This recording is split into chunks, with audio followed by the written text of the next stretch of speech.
Chief justice Umar Ata Bandial दा bench delist कर दिता गया।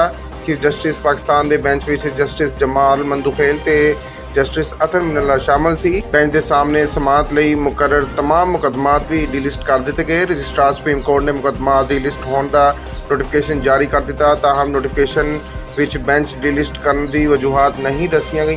बेंच के सामने अज 12 मुकदमात समात लई मुकर्रर किए गए सी। सुप्रीम कोर्ट के बेंच नंबर 2 के मुकदमात की फहरिस्त भी मनसूख कर दी गई। जस्टिस सरदार तारिक मसूद ते जस्टिस शाहिद वहीद ते मुश्तमिल बेंच की कॉज लिस्ट भी मनसूख कर दी गई।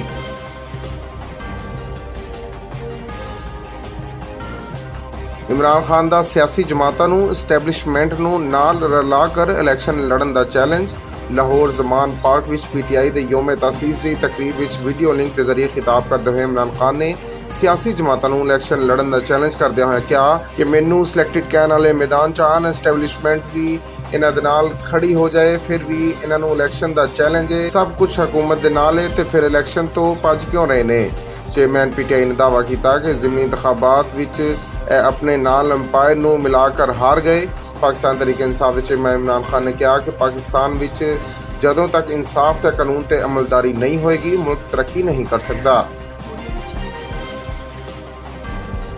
मुतनाज़ा ट्वीट ते अली अमीन गंडापुर के खिलाफ थर विच मुकदमा दर्ज। मुतनाज़ा ट्वीट करन ते पाकिस्तान तहरीक इंसाफ PTI के रहनुमा अली अमीन गंडापुर के खिलाफ एक और मुकदमा दर्ज कर लिया गया।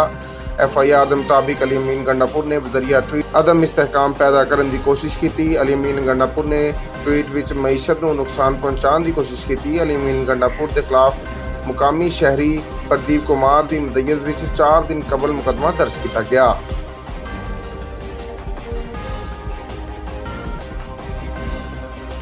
पाकिस्तान विच मंकी पॉक्स के 2 केसेस की तस्दीक। तर्जुमान वज़ारत सेहत के मुताबिक पाकिस्तान विच हुण तक मंकी पॉक्स के 2 केसेस सामने आए। गुज़िश्ता रोज़ कौमी इदारा बराए सेहत इस्लामाबाद ने सऊदी अरब तो आने वाले मुसाफिर विच मंकी पॉक्स की तस्दीक की। तर्जुमान के मुताबिक त्यारे विच मुतासर शख्स के नाल बैठे मुसाफिर विच भी अलामात जाहिर होईयां।